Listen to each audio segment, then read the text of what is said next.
आज मानव जाति शांति की तलाश में शराब के पीछे और सारी प्रकार के गंदे आदतों के बीच में गुजर रहा है। उसको मालूम है शांति उसको वही दे सकता है जो परमेश्वर के संग रहता है। उसको मालूम है कि पाप परमेश्वर से उसको अलग रखता है, परंतु वो नाना प्रकार की पूजा पाठ अपने को घायल करने के द्वारा उसके पास पहुंचने के लिए तो कोशिश करता है, क्योंकि उसको शांति चाहिए, शांति चाहिए। उसको मालूम है कि पैसा उसको शांति नहीं दे सकती है। कल जैसा मैंने कहा था, चेन्नई शहर में अभी पानी है, पैसा है, खाना भी नहीं मिलता, फिर शांति कहां मिलेगी। उसको मालूम है शराब की नशा जब तक उसके संसार में उसके शरीर में रहेगा तब तक उसका आराम है, उसके बाद वो बेचैन है और बीमार पड़ता है। कभी कभी वो सोचता है हम गंदी विचारों के साथ गंदी चीजों को जो हमें नशे दे सकते हैं, पान पराग के द्वारा, तंबाकू के द्वारा, खैनी के द्वारा और अन्य बातों को सेवन करने के द्वारा वो अपने शरीर में एक प्रकार की भावना को पैदा करने के लिए कोशिश करता है। यहां तक वो हीरोइन भी इस्तेमाल करने के लिए कोशिश करता, लेकिन ऐसी जगह में वो गुलाम बन जाता है और खैनी के लिए गुलाम है, गांजा के लिए गुलाम है और हीरोइन के लिए गुलाम है। और वो उसको वहां तक ले जाता है, किसी न किसी रीति से उसको प्राप्त करने के लिए, किसी को मारने के लिए भी वो तैयार होता है। लोभ लालच उसके जीवन में सताने के चलते वो शांति को खो बैठता है। प्यारों, तो भी आपकी शांति आप ही के नजदीक है। इस सभा में इसलिए परमेश्वर ने आपको खींच के ले आया ताकि आप जिस शांति के तलाश में हैं, तंदुरुस्ती के तलाश में हैं, सुख के तलाश में हैं, उसको प्राप्त करें। इस सभा का अर्थ यही है। इस सभा में इसलिए आपको हम निमंत्रण किए, सेंट मेंट में आने के लिए कहें। इतना बड़ा प्रबंध इस शिवहर इलाका में एक क्रिसमस के दौरान करने के लिए हमने कोशिश किया ताकि आपके घर में, आपके व्यक्तिगत जीवन में, आपके परिवार में, आपके चारों तरफ, इस शहर में, हमारा देश में, हमारा राज्य में, लोगों के बीच में परमेश्वर जो शांति देने के लिए चाहता है वो राज्य कर सकें। इसलिए इस सभा को हम लोग चलाए हैं। उस परमेश्वर के पास हम आपको ले जाने के लिए चाहते हैं। कल जितने लोग इस सभा में आए थे उन सबों को मालूम है कि मैंने किस प्रकार उनको आराधना करने के लिए ले गया।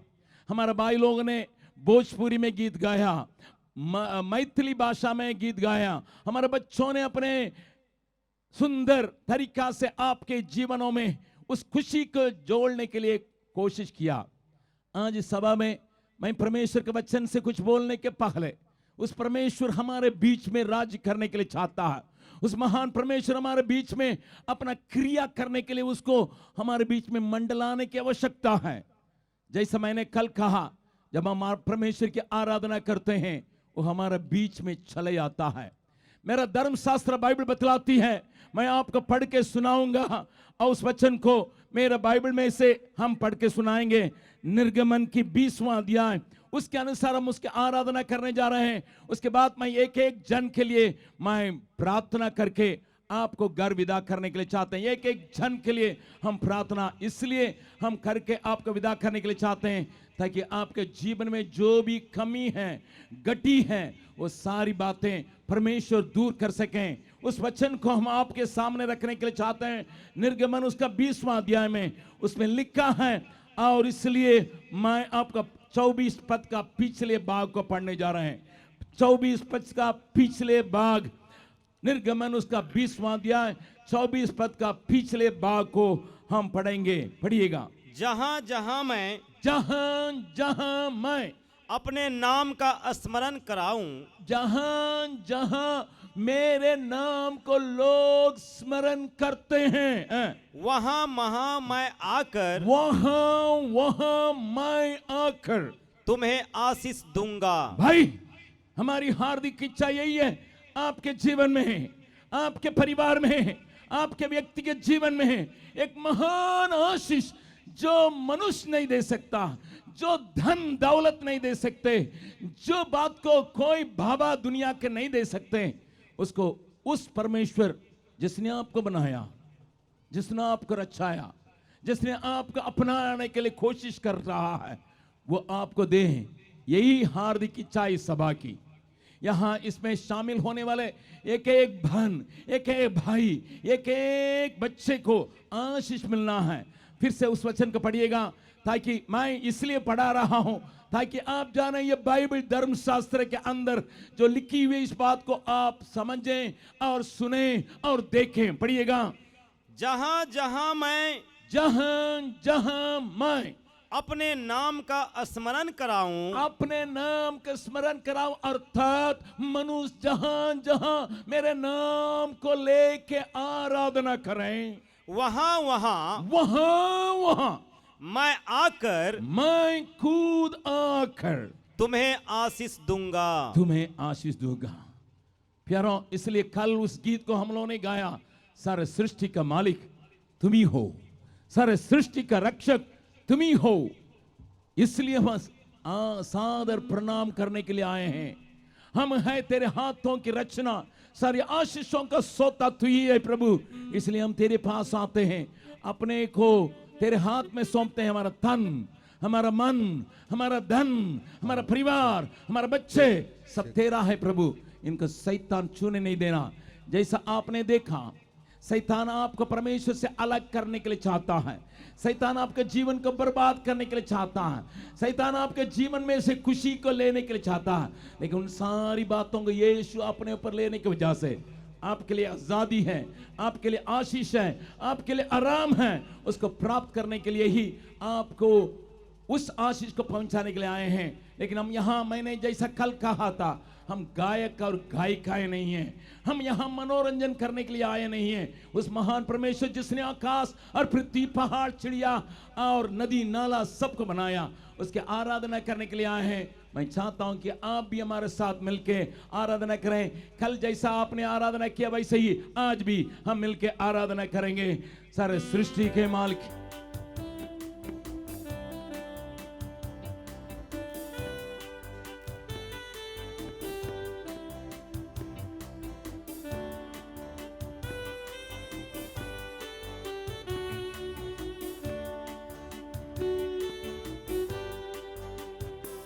सारे सृष्टि के मालिक तुम ही हो, सारे सृष्टि के रक्षक तुम ही हो।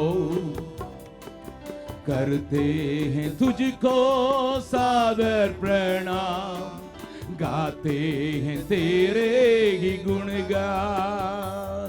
सारे सृष्टि के मालिक तुम ही हो, सारे सृष्टि का रक्षक तुम ही हो। करते हैं तुझको सादर प्रणाम, गाते हैं तेरे ही गुणगान। हाथ उठा के hallelujah, hallelujah,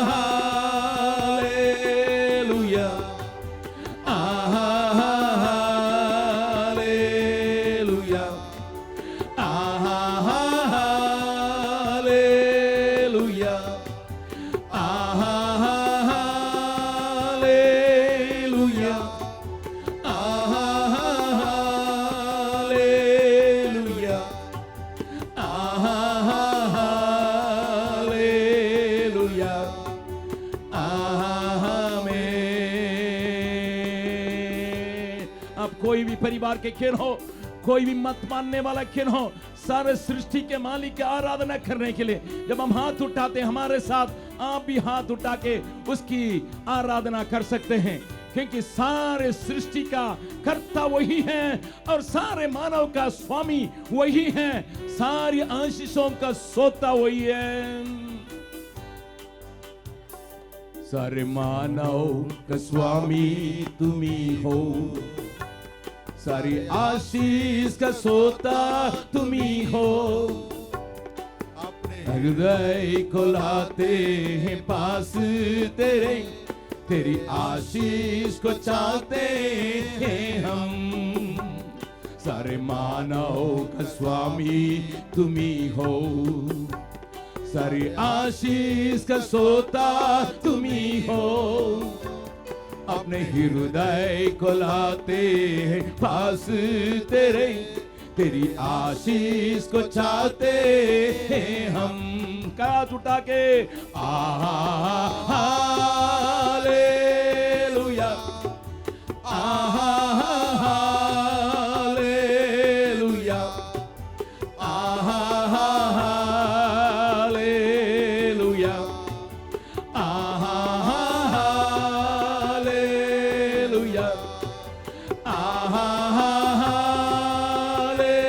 hallelujah, hallelujah, hallelujah, आमीन। हम प्रार्थना करने जा रहे हैं। हम है तेरे हाथों की रचना। हे प्रभु, तूने हमें इस संसार में आने दिया माँ बाप की इच्छा से नहीं, तूने मेरे बारे में विचार किया, इसलिए मैं संसार में आया। कई लोग शादी करने के बाद बच्चे के लिए तरसते हैं, मिलता नहीं है। इसका मतलब मनुष्य की कोशिश नहीं, ईश्वर ने आपको इस धरती में आने दिया और उसको शैतान बर्बाद नहीं करना है। इसलिए आइए हम सब खड़े होके उसकी आराधना करने के लिए 2 मिनट के लिए खड़े हो जाएंगे। हालेलुया। और कहेंगे हृदय से, हम है तेरे हाथों की रचना, हम पर रहे तेरे करुणा प्रभु, तू हमारे ऊपर दया करना और तन मन धन तेरा रहेगा। इसका शैतान नहीं छूना है। हम है तेरे हाथों की रचना, हम पर रहे तेरे करुणा, तन मन धन हमारा तेरा है, इन्हें शैतान को छूने न देना। हम है तेरे हाथों की रचना, हम पर रहे तेरे करुणा, तन मन धन हमारा तेरा है, इन्हें शैतान को छूने न दे। दोनों हाथों को उठा के हालेलुया,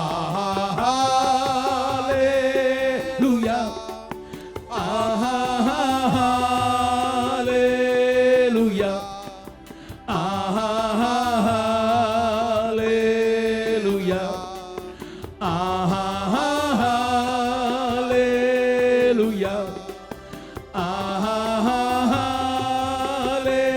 हालेलुया,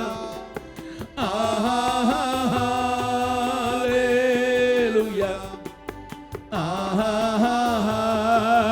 हालेलुया, आमीन। एक और बार अपने दोनों हाथों को स्वर्गीय परमेश्वर के ओर उठा के हम उस गीत को गाने जा रहे हैं। हम हैं, हे प्रभु, हम हैं तेरे हाथों की रचना, हम पर दया करना प्रभु, अनुग्रह करना, करुणा दिखाना मेरे परिवार के ऊपर, मेरे बच्चों के ऊपर, मेरे व्यवसाय के ऊपर, मेरे जीवन के ऊपर, जिसको शैतान चुराने के लिए कोशिश करता है, मुझे शैतान के हाथ में बढ़ने नहीं दे। प्रार्थना के रूप में मन में प्रार्थना रखते हुए हमारे साथ इसको एक और बार गाइएगा। उसके बाद हम आपके लिए दुआ भी करने जा रहे हैं, आपके लिए किताब भी देने जा रहे हैं। हालेलुया। हम है तेरे हाथों की रचना, हम पर रहे तेरे करुणा, तन मन धन हमारा तेरा है, इन्हें शैतान को छूने न देना। हम है तेरे हाथों की रचना, हम पर रहे तेरे करुणा, तन मन धन हमारा तेरा है, इन्हें शैतान को छूने न देना। हाथ उठाते हुए आहा हालेलुया, आहा हालेलुया, आहा हालेलुया, आहा हालेलुया, आहा हालेलुया, आहा हालेलुया, आहा हालेलुया,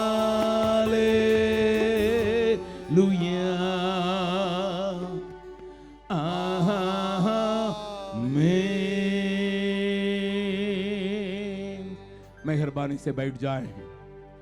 जैसा मैंने कहा, प्रार्थना करने के पहले, आपके लिए प्रार्थना करने के पहले, मैं इस परमेश्वर के वचन से मैं कुछ बातों को आप तक पहुंचाने के लिए चाहते हैं। थोड़ा सा एक चलचित्र से कुछ बातों को मैं आपको दिखाने के लिए चाहता हूं, फिर उसके बाद मैं आपके लिए प्रार्थना करने के लिए चाहता हूं। भाई, इस विचार क्या है? परमेश्वर का जन्म, इसका मतलब प्रभु यीशु मसीह की उस जन्मदिन की बातों का अर्थ क्या है करके मैंने कल कहा था। हमारे परीक्षा में लिखा हुआ था, परमेश्वर ने जगत से ऐसा प्रेम रखा कि उसने अपना एकलौता पुत्र यीशु मसीह दे दिया, ताकि जो कोई उस पर विश्वास करे वो नाश ना हो परंतु अनंत जीवन पाए। कल मैंने परमेश्वर के प्यार के बारे में समझाया। मां के प्यार से बढ़कर, दुनिया की किसी व्यक्ति के प्यार से बढ़कर परमेश्वर का प्यार आपके लिए उपलब्ध करके मैंने कल दिखाने के लिए कोशिश किया। मैंने ये भी आपके सामने लाया था कि मनुष्य नष्ट होने का कारण, नाश होने का कारण उसके जीवन में पाप जब आता है वो बात उसको बर्बाद करता करके मैंने कल कहा था। साथ ही साथ मैंने इस बात को भी रखा, परंतु परमेश्वर चाहता कि आपको एक अनंत जीवन मिले। इसलिए मैंने कल आपके बीच में परमेश्वर के प्यार के बारे में बतलाया। आज मैं परमेश्वर जो शांति देता है उसके बारे में बतलाऊंगा। कल मैं आपके लिए जो खुशी रखी हुई है, खुशी का जीवन जो रखा है, उसके बारे में मैं बतलाने के लिए कोशिश करूंगा। आज मैं आपके सामने विशेष तौर से क्षण भर में कुछ बातों को लाने के लिए मैं कोशिश करूंगा। वो ये है शांति। जब प्रभु यीशु मसीह के जन्म इस संसार में 2000 से अधिक सालों के पहले हुआ था, उस समय क्या बतलाया गया उसको मैं परमेश्वर के वचन से दिखाने के लिए चाहता हूं। थोड़ा कान खोल के सुनिएगा। आप कहेंगे, भैया आप कहते हैं प्रभु यीशु मसीह मनुष्य बन के आया, कैसा हमको मालूम है? आप जाने अनजाने में आप अपना जन्म तारीख को लिखते हैं तो लिखते हैं यीशु मसीह के बाद। हेलो, यीशु मसीह संसार में परमेश्वर होने के बावजूद ही मानव के रूप में आया।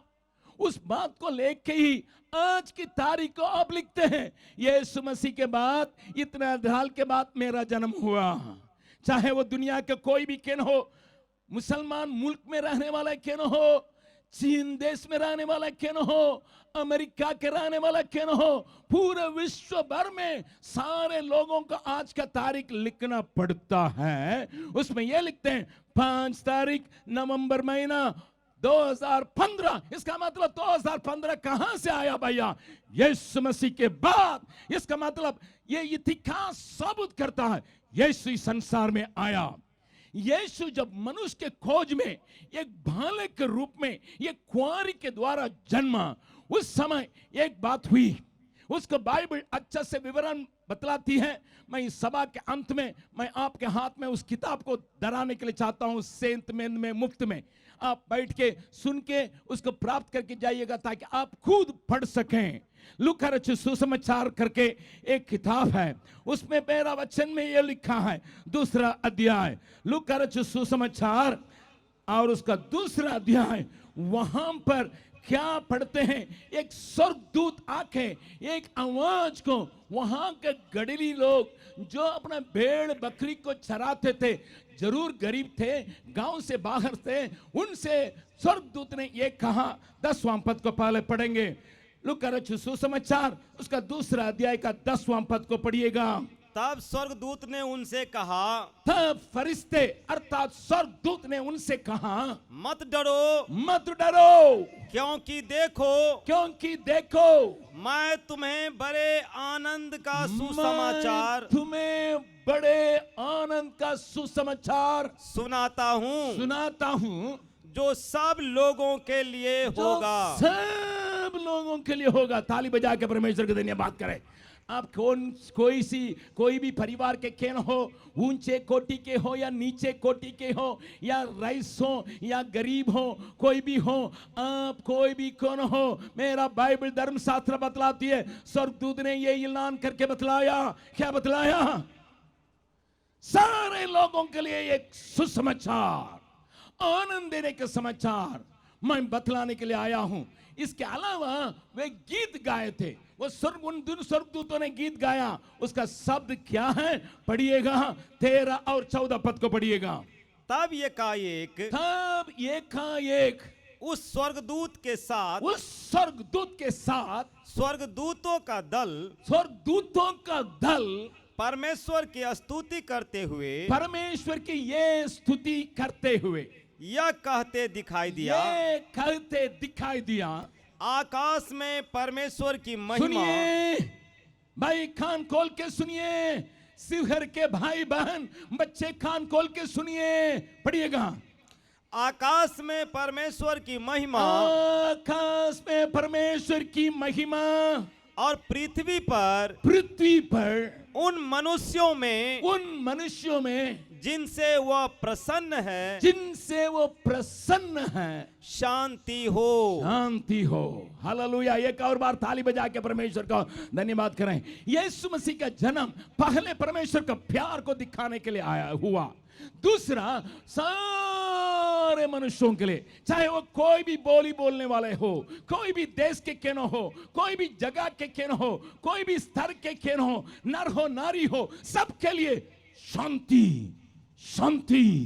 शांति देने के लिए हुआ है। तो आप पूछेंगे, भाई आप तो कहते हैं शांति प्रभु यीशु मसीह देने के लिए आया है, फिर मेरे जीवन में क्यों शांति नहीं है?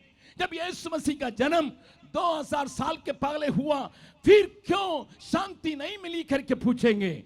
मेरा धर्मशास्त्र बतलाती है शांति का 2 अर्थ है। जहां मेल है, एक दूसरे के साथ मेल है, वहां शांति है। मान लीजिए 2 देश में लड़ाई होता है, वहां शांति का वातावरण नहीं बनता। अगर 2 परिवार के बीच में लड़ाई झगड़ा है, वहां शांति कभी नहीं होता। चाहे किसी के पास बंदूक रहे, पैसा रहे, ऑफिसर लोग उनके साथ रहे, तभी वो आराम से सो नहीं सकता, क्योंकि वो बगल वाला से लड़ाई करके बैठा है, इसलिए उसके दिल में शांति है नहीं। इसी प्रकार पहले मनुष्य शांति को खोया, परमेश्वर के साथ उसका लड़ाई है, परमेश्वर के विरोध में उसने कार्य किया, परमेश्वर के विरोध की कामों में अपने हाथ लगाया, इसलिए मनुष्य के जीवन में शांति निकल गई। मेरा धर्मशास्त्र बाइबल बतलाती है मनुष्य क्या किया है। कल जो वचन को पढ़े थे, उस रोमियो को 1 अध्याय में कुछ अन्य बातों को भी मैं दिखाने के लिए चाहता हूं। मेरे भाई पढ़ेंगे, थोड़ा ध्यान से सुनिएगा।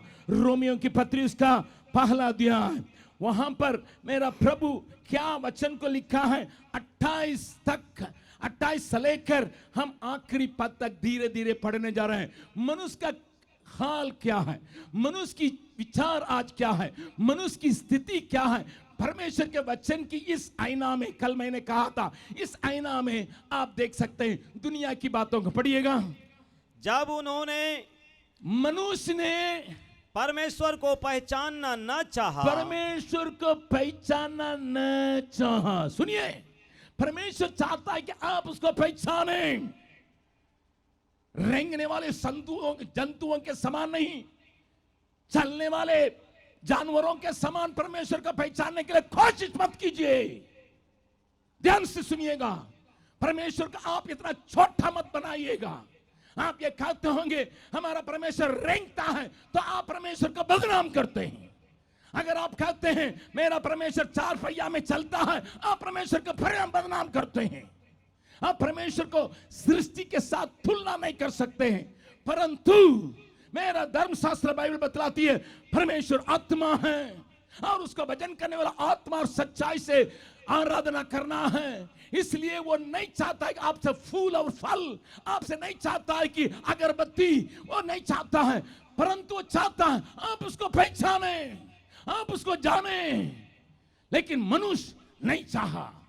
असरा घमंड के चलते, भ्रम के चलते, माया का जाल में फंसने के चलते मनुष्य परमेश्वर का नहीं पहचानने के लिए चाहा। लिखा है, पढ़िएगा, जब उन्होंने परमेश्वर को पहचानना न चाहा, परमेश्वर का पहचानना न चाहा, तो परमेश्वर ने भी उन्हें उनके निकम्मे मन पर छोड़ दिया। निकम्मे मन पर छोड़ दिया। कि मैंने इस बिहार में 43 साल से देखते आ रहा हूं। हिंदुस्तान में मेरा उम्र अभी लगभग 70 होने पर है। मैं 69 वर्ष का हूं। मैं जगह जगह में, चाहे दक्षिण में हो या उत्तर में हो या नेपाल में हो या अन्य जगह में हो, मैं दुनिया के 56 देशों में घूम के देख चुका हूं। मैंने ये एक बात को देखा, पूजा पाठ के नाम पे आदमी शराब पी के उसके सामने नाचता है, जिसके सामने वो दंडवत करता है, जिसके सामने वो कूद झुकता है, जिसको कहता यही तुम ही ईश्वर है, लेकिन उसके सामने शराब पी के ऐसे गीतों का गाता तुम और हम कमरे में बंद हो। सुनिए शिवहर के लोग, सुनिए, आपकी पूजा पाठ, आपकी प्रार्थनाएं, आपकी दुआएं, आपकी बातें किस ढंग का है? आपके भजन, आपकी आराधना किस ढंग का है? क्योंकि आपको परमेश्वर ने निक्के में विचार में छोड़ दिया। आजकल हम देखते हैं ऐसे लोगों को साड़ी पहना के, मर्द को लड़की बना के नाचते हुए जाते हैं और अपना पूजा तो करते हैं, परंतु नाच में ही जवान लोग मगन है, बुला हुआ है। कोई कोई तो ऐसे नशे में है, पहुंचा हुआ है। ये सोचता है यही पूजा है और कहते हैं इस पूजा करने के लिए पैसा नहीं दोगे मारेंगे। कितने बार हमारी गाड़ियों को रुके, कितने बार लोगों ने रास्ता में गाड़ी को रुके। मैंने पूछा क्या करना भाई? हमको पूजा करना, तुम पैसा दो। अरे तुम पूजा करोगे, हम क्या पैसा दे? हेलो हिंदुस्तान के भाई बहन, वाले, थोड़ा दिमाग लगाओ, बुद्धि के लगाओ। क्या तुम्हारी बातों से परमेश्वर प्रसन्न है? तुम्हारी पूजा से परमेश्वर प्रसन्न है? तुम्हारे पूजा पाठ से परमेश्वर क्या खुश है? हेलो, मैंने पहले एक वचन में पढ़ा था, परमेश्वर उनके लिए शांति रखा है जिससे वो प्रसन्न है, जिससे वो खुश है। शायद आप गरीब हो सकते हैं, कोई बात नहीं। शायद आप नहीं पढ़े हैं, कोई बात नहीं। शायद आपके पास कई धन दौलत या जमीन जर नहीं है, कोई बात नहीं। लेकिन तो भी आप परमेश्वर को प्रसन्न कर सकते हैं। उनके लिए परमेश्वर अपना शांति को देने के लिए चाहता है। लेकिन मनुष्य का हालत नहीं चाहिए, नहीं चाहिए। हम अपने मन में जो आता है उसी के अनुसार करेंगे, मन मौज में चलेंगे। इसी कारण परमेश्वर ने उनको निक्के में मन में छोड़ दिया। इसलिए क्या हुआ? इसलिए वे सब प्रकार के अधर्म, इसलिए वे सब प्रकार के अधर्म और दुष्टता और लोभ और बैर भाव से भर गए और डाह और हत्या और झगड़े और छल और ईर्ष्या से भरपूर हो गए और चुगलखोर बदनाम करने वाले परमेश्वर से घृणा करने वाले दूसरों का अनादर करने वाले अभिमानी डींग मार बुरी बातों को बनाने वाले माता पिता की आज्ञा नहीं मानने वाले निर्बुद्धि विश्वासघाती माया रहित और निर्दय हो गए। हाँ, वे तो परमेश्वर की यह विधि जानते हैं, वे तो ये विधि को जानते हैं, ऐसे ऐसे काम करने वाले ऐसे ऐसे काम करने वाले मृत्यु के दंड के योग्य हैं। मृत्यु के दंड के योग्य हैं। तो भी न केवल आप ही तो भी न केवल आप ही ऐसे काम करते हैं, ऐसे काम करते हैं, वरन करने वालों से प्रसन्न भी होते हैं। ऐसे दुष्ट काम करने वालों से, हत्या करने वालों से, गाली मारने वालों से, और डींग मार का मतलब हमारा बिहार में तो अच्छा कहते हैं, ककड़ी इतना है लेकिन बिया इतना बड़ा है, मारता है डींग इतना, ककड़ी तो इतना है लेकिन बिया इतना बड़ा है। यह मनुष्य का हाल है। मैंने आज पत्रिका में पढ़ा था, मेरे पास खबर आया, पत्रिका में नहीं पढ़ा, मेरे पास खबर आया, चेन्नई में तो बहुत बड़ा भाड़ हो गया। आपको मालूम है, घर में खाना नहीं है, घर में बत्ती नहीं है, घर में गैस नहीं है, पैसा रहने के बाद भी लोग परेशान हैं, बच्चों को देने के लिए बिस्कुट नहीं है, बच्चों को देने के लिए दूध नहीं है। इसलिए हमारे जैसा कुछ लोग मिलके, कुछ दोस्त लोग मिलके 10 लाख रुपया का सामानों को एक ट्रक में लाद के वहां पहुंचाने के लिए, मदद पहुंचाने के लिए जब चेन्नई सागर में पहुंचे, वहां एक मंत्री है, उसका नाम वड़रमती के लोग डंडा उठा के खड़े रहे, तुम लोग कहां आए हो? उन्होंने कहा भैया यहाँ लोग परेशान हैं, उनको बांटने के लिए। तुम लोग नहीं दोगे? मंत्री आके देंगे। अरे वाह, मंत्री आके देंगे, कब आएंगे? भूखा में बच्चा रो रहा है और लोग दूध पीना चल रहे, एकदम बिल्कुल बेहोश हो रहे हैं, दवाई पीना मर रहे हैं, और पानी सब जगह में पानी, नीचे तला में पानी, ऊपर तला में पानी, लोग परेशान हैं। हम लोग उनको मदद करने के लिए आए हैं, अपने पैसा लगा के 10 लाख रुपया इकट्ठा करके, हृदय में दया होने के चलते हम आए हैं। लेकिन मंत्री जी, वड़रमती जी, उसका गुंडे लोगों का लगाया, मंत्री आके डांटेंगे, क्योंकि अगले बार वोट मंत्री ने दिया इसलिए मिलना, वोट के चक्कर में है। हम जीवन के चक्कर में हैं, वोट के चक्कर में हैं। मैं अपनी चेन्नई की बात को मैं कह रहा हूं। आज मेरे पास जो संदेश आया, और डंडा लेकर मंत्री आया नहीं, 1 घंटा हुआ, 2 घंटा हुआ, लोगों ने कहा भैया बच्चा रो रहा है, छोटे छोटे बच्चे मर रहे हैं, उनको बिस्कुट चाहिए, उनको टूथपेस्ट नहीं है, उनको ब्रश नहीं है, उनको देना है। क्या हुआ मालूम है? उन 10 लाख रुपया की सामानों को लोगों ने बर्बाद किया, और जो पहुंचाने के लिए मारने के लिए कोशिश किया। ये मनुष्य की दया, ये मनुष्य का दर्शन यही है, मनुष्य की दशा यही है। परंतु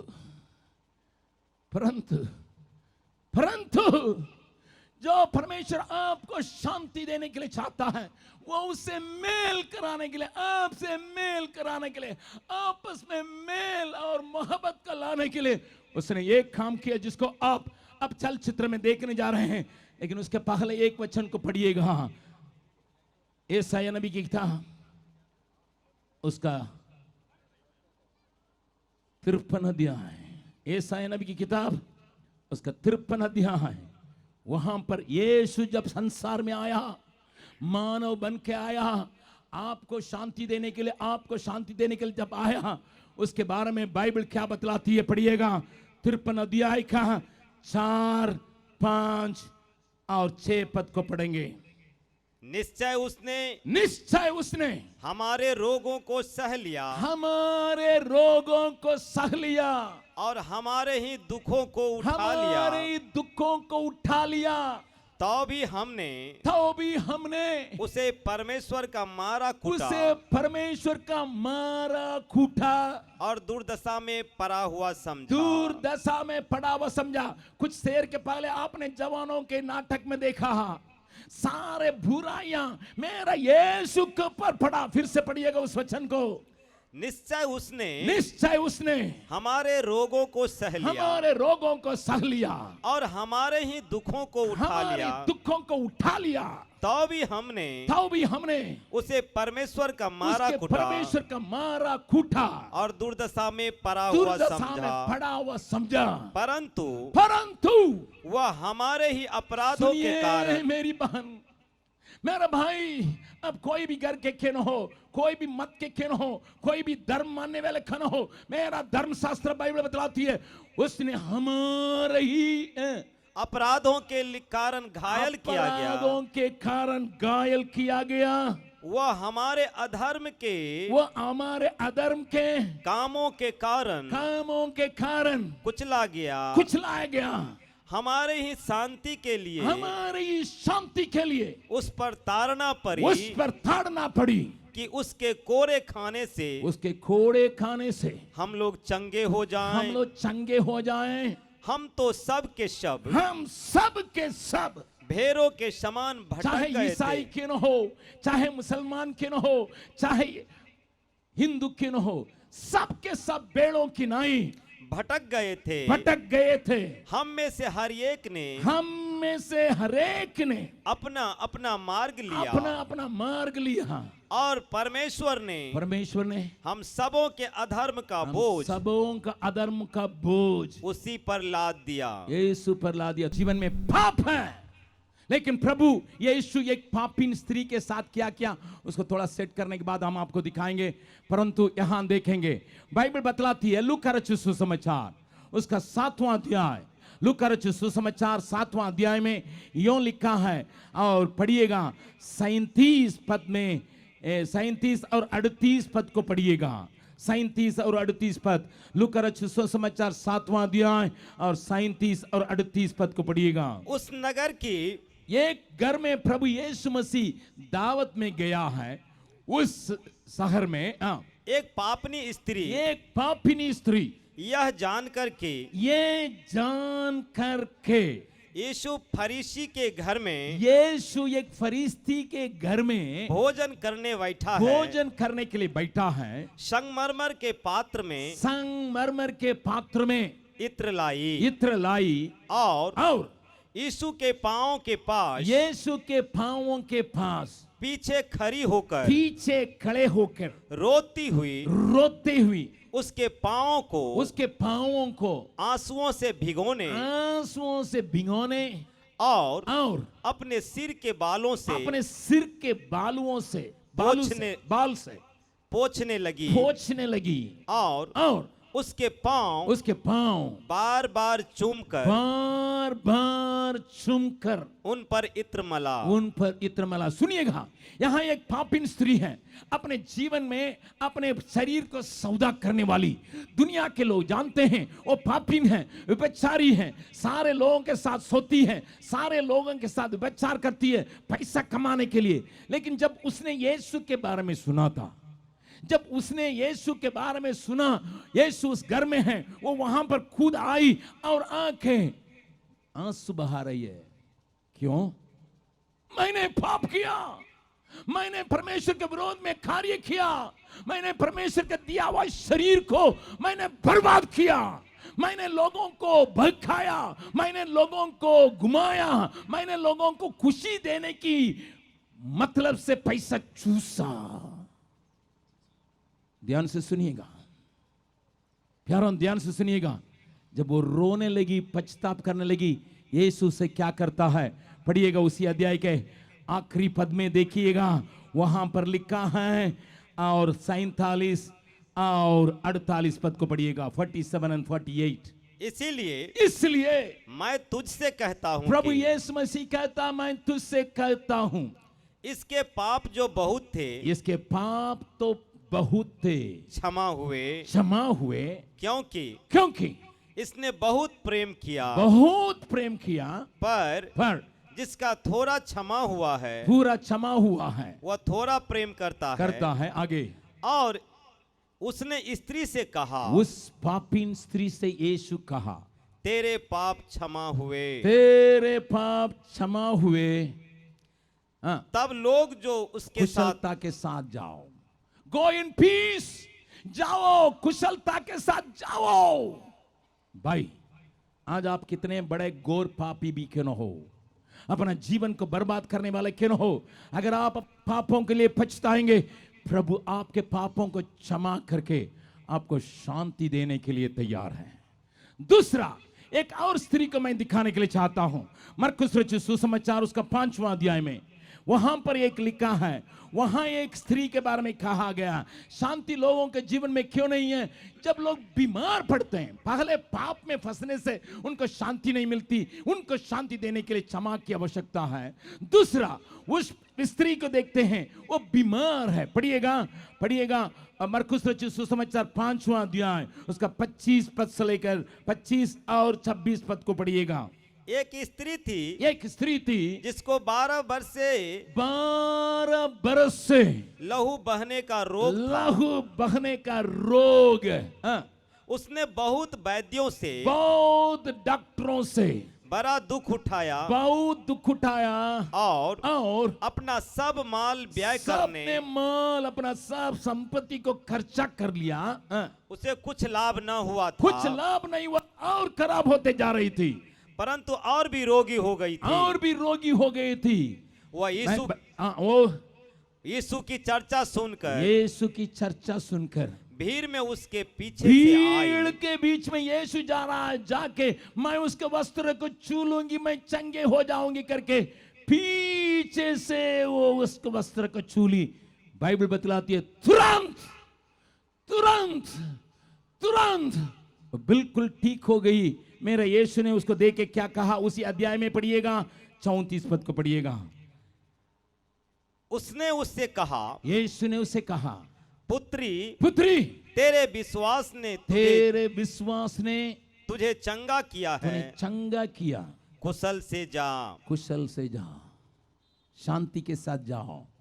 अगर आज आप बीमारी की वजह से शांति को खो बैठे हैं, या पाप के वजह से शांति को खो बैठे हैं, या झगड़ा रगड़ के चलते आप शांति को खो बैठे हैं, आज आपके लिए एक उम्मीद है। क्योंकि यीशु जिसने आपके पापों को अपने ऊपर ले लिया, आपके रोगों को अपने ऊपर ले लिया, वो आपको छुड़ाने के लिए ताकत रखता है। भाई आपको छुड़ाने के लिए ताकत रखता है, बहन आपको छुड़ाने के लिए ताकत रखता है। मैं एक और बात को कह के, कोई चिंता के चलते, बेटी की शादी नहीं हो रही है, बेटा पढ़ नहीं रहा है, घूम रहा है, मेरा भाई मेरे बाप को नहीं दे रहा, इसलिए चिंता के चलते शांति खो बैठते हैं। बाइबल क्या बतलाती है? पढ़िएगा फिलिपियों की पत्री, उसका 4 अध्याय, फिलिपियों की पत्री उसका 4 अध्याय में मेरा धर्मशास्त्र बाइबल ये बतलाती है, और 6 और 7 पद को पढ़िएगा। फिलिपियों 4 अध्याय के 6 और 7 पद में यूं लिखा है, किसी भी बात की चिंता मत करो, परंतु हर एक बात में तुम्हारे निवेदन प्रार्थना और विनती के द्वारा धन्यवाद के साथ परमेश्वर के सम्मुख उपस्थित किए जाएं, तब परमेश्वर की शांति, बाइबल बतलाती है, तब परमेश्वर की शांति जो सारी समझ से परे हैं, तुम्हारे हृदय और तुम्हारे विचारों को मसीह यीशु में सुरक्षित रखेगी। भाई शायद आप चिंता के चलते यहां आए होंगे। लोग लड़ते हैं, कचहरी में आते हैं, 3 साल 5 साल लड़ते रहते हैं, वकालत में वकील को रखे हैं, शांति तो खत्म हो गया और पैसा भी खत्म हो गया। सुनिए, आपको कोर्ट कचहरी शांति नहीं दे सकती है। प्रभु कहता है, मेरे पास निवेदन डालो। हम लोग सोचते हैं कोर्ट में डाल दो, निवेदन को वहां दे दो, जज साहब को दे दो, लेकिन बाइबल बतलाती है, मेरे ऊपर डालो। न केवल मैंने तुम्हारे पापों के लिए मरा, न केवल मैं तुम्हारे रोगों के लिए मरा, मैं तेरी चिंताओं को अपने ऊपर उठा लिया हूं, इसलिए मेरे ऊपर भरोसा रखो करके यीशु तुम्हें बुलाता है। ये परिश्रम करने वाले, बोझ से दबे हुए लोग, मेरे पास आओ, मैं तुम्हें विश्राम दूंगा करके यीशु ने कहा। इसलिए हम ये गीत गाने जा रहे हैं, लेकिन उसके पहले हम ये गीत गाने जा रहे हैं, दुखित हो, थक भी गए, घबरा गए जिंदगी से, आज यीशु आपको बुला रहा है। यीशु आपको अपनी शांति देने के लिए चाहता है। आपके पाप की क्षमा के लिए यीशु के पास आइए, आपके रोग से छुटकारा के लिए यीशु के पास आइए, आपके चिंता को डालने के लिए यीशु के पास आइए, क्योंकि यीशु आपको बुलाता है, प्यार से बुलाता है। अगर आप चाहते हैं भैया आप हमारे लिए प्रार्थना करना है, मैं चिंता से दबाया हुआ हूँ, बीमारी में खत्म हो रहा हूँ, मैं जो है पाप के चलते शांति खो बैठा हूँ, मुझे सेंट मैन से जो शांति मिलती है वो मुझे चाहिए करके कहने वाले सब कोई अपने आंखों को खोल बंद करने की आवश्यकता नहीं। अगर सचमुच में आपको प्रार्थना करने की आवश्यकता है, आप अपना दाहिना हाथ को उठा के दिखाइए, मैं आपके लिए दुआ करने के लिए चाहता हूँ। जो व्यक्ति इस यीशु के ऊपर अपने सारी बोझ को डालने के लिए चाहते हैं, जो सारे रोगों को डालने के लिए चाहते हैं, जो व्यक्ति संपूर्ण तौर से अपने पाप से छुटकारा पाने के लिए चाहते हैं, चाहे वो खड़े होने वाले हो या यहाँ बैठने वाले हो, अपने दाहिने हाथ को दिखाइएगा, मैं आपके लिए दुआ करने के लिए तैयार हूँ। जब मैं इस गीत को गाऊंगा आप मेहरबानी से सामने यहाँ इस बांस के पास चले आए, ताकि परमेश्वर आपके लिए आशीष देने पाए, मैं आपके लिए दुआ कर सकूं। दुखित हो थक भी गए, घबरा गए जिंदगी से, दुखित हो थक भी गए, घबरा गए जिंदगी से, पास आओ मैं तुझे शांति आराम देता हूँ, पास आओ मैं तुझे शांति आराम देता हूँ, देता हूँ, देता हूँ। धीमी एक धीमी आवाज आ रही है सूली से, सूली से, सूली से। गम से भरे आंसू तले जीवन तेरे बेसहारा, गम से भरे आंसू तले जीवन तेरे बेसहारा, पास आओ मैं तुम्हें शांति आराम देता हूँ, पास आओ मैं तुम्हें शांति आराम देता हूँ, देता हूँ, देता हूँ।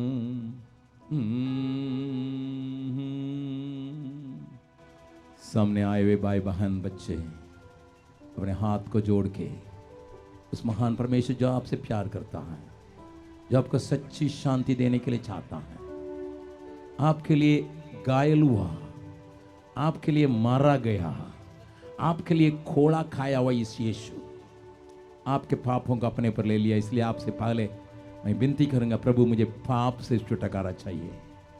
पहले पाप से मैं परेशान हूं, अधर्म के कारण मेरे जीवन में गड़बड़ी है। मान लीजिए थोड़ा सा कहीं से आप कुछ पैसा का चुरा लेंगे, आपका दिल दग दग दग दग दग करता है। अगर किसी औरत के साथ आपने कुकर्म किया तो फिर आपका दिल में तो शांति रहेगा ही नहीं। अगर किसी को आपने धोखा दिया, यहाँ पुलिस की आंखों में आपने मिट्टी डाला, आप तो डर के साथ रहते होंगे, आपके अपराध आपको सताता होगा। लेकिन यीशु कहता है मैं तुम्हें शांति देने के लिए आया हूँ, तुम्हारे अपराधों को अपने ऊपर ले लिया हूँ, तो मेरे ऊपर विश्वास करो। क्योंकि कल मैंने जैसा कहा, जो कोई मुझ पर विश्वास करेगा वो नाश न होगा परंतु अनंत जीवन पाएगा। उस अनंत जीवन आपका हो सकता। पहले आपको पाप से छुटकारा चाहिए। अगर आप रोगी हैं, मैं आपके लिए भी दुआ करने के लिए जा रहा हूं, लेकिन मेरे पास कोई मंत्र नहीं है, कोई तंत्र नहीं है। मैं आपके लिए दुआ कर सकता हूं, लेकिन आपको चंगा करने के लिए उसने अपना पीठ पर खोड़े खाया, उसके मार खाने से हम चंगे होंगे करके बाइबल बतलाती है। उसके हाथ में दीजिए, प्रभु मैं थक गया हूं। उस स्त्री की नहीं, पैसा बर्बाद, डॉक्टरों के पास पैसा देते रहते, बर्बाद हो गया।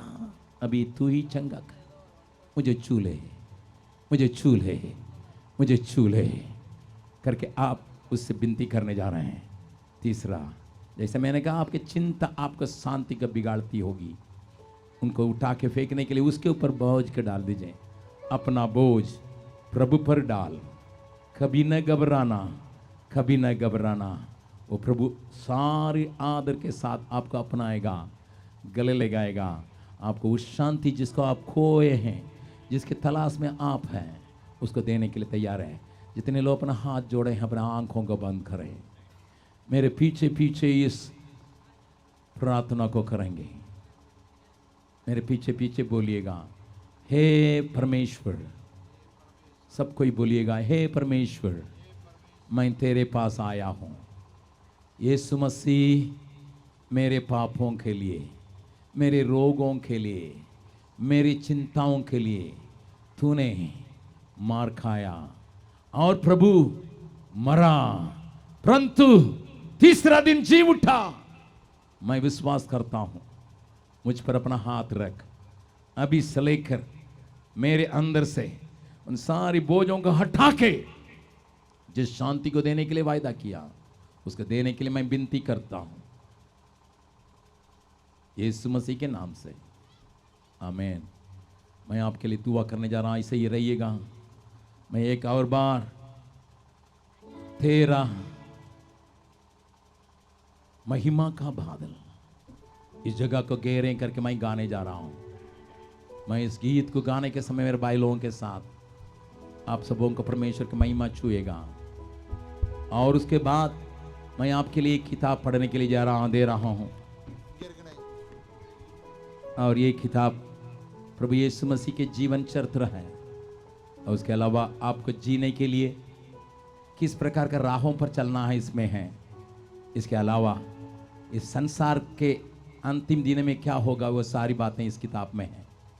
एक किताब को मैं आप एक एक दूंगा, सबको देने के लिए है। जो बच्चे पढ़ सकते हैं उनको भी मिल सकता है।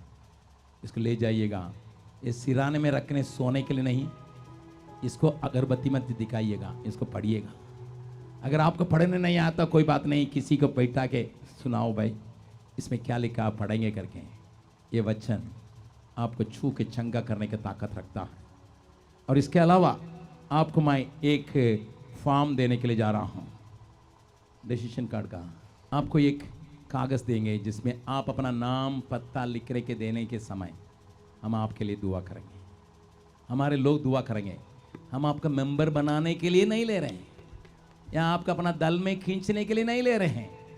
एक मिस्ड कॉल दे दो, मेरा 10 सदस्य हो जाए करके बीजेपी वाला कहते हैं, और नीतीश जी कहते हैं अरे एक दबाओ, बटन दबाओ, तुम्हारा नाम हमारे अंक में। ये ऐसा नहीं है।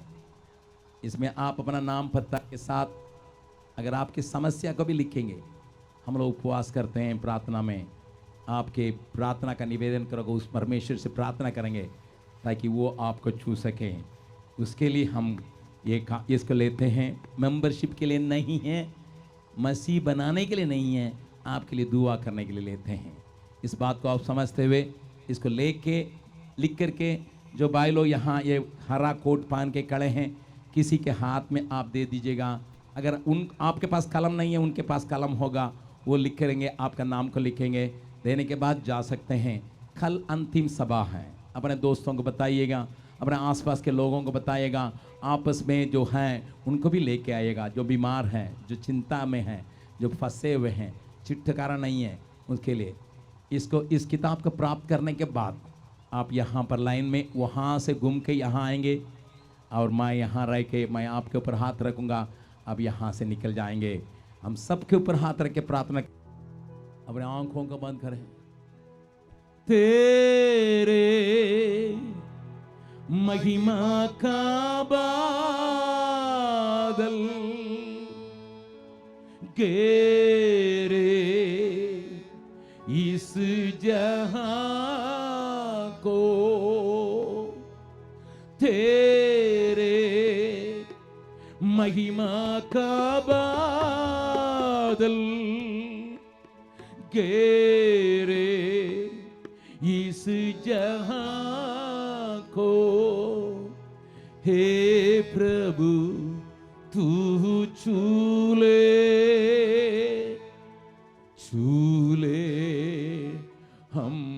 सभी को। हे प्रभु तू चूले चूले हम सभी को। महिमा महिमा महिमा महिमा महिमा हो तेरी। महिमा महिमा महिमा महिमा महिमा हो तेरी। मैं आपके लिए प्रार्थना करने जा रहा हूं। आंखों को बंद करके अपने हाथों को जोड़े। मैं आपके लिए प्रार्थना करने जा रहा हूं। प्रभु यीशु मसीह के नाम से जो अधिकार प्रभु तूने दिया मुझे, उस अधिकार को इस्तेमाल करते हुए अपने भाइयों के साथ मिलके इस भीड़ के लिए मैं प्रार्थना करता हूं। यहाँ के लोगों के लिए मैं प्रार्थना करता हूं, बच्चे बड़े और सबको प्रभु तू छू ले। यीशु मसीह इनके सारे बंधन को तोड़ दे। यीशु मसीह के नाम से सारे बीमारी, चाहे कितने साल की भी क्यों न हो, कोई डॉक्टर से पहचाना नहीं गया हो, कोई बात नहीं प्रभु तू छू ले। यीशु तेरे नाम की महिमा के लिए इनको आजाद कर बीमारी से, चिंताओं से, पारिवारिक चिंताओं से, आसपास में जो जगड़ लगड़ है उन बातों से, डर से, भय से इनको छू ले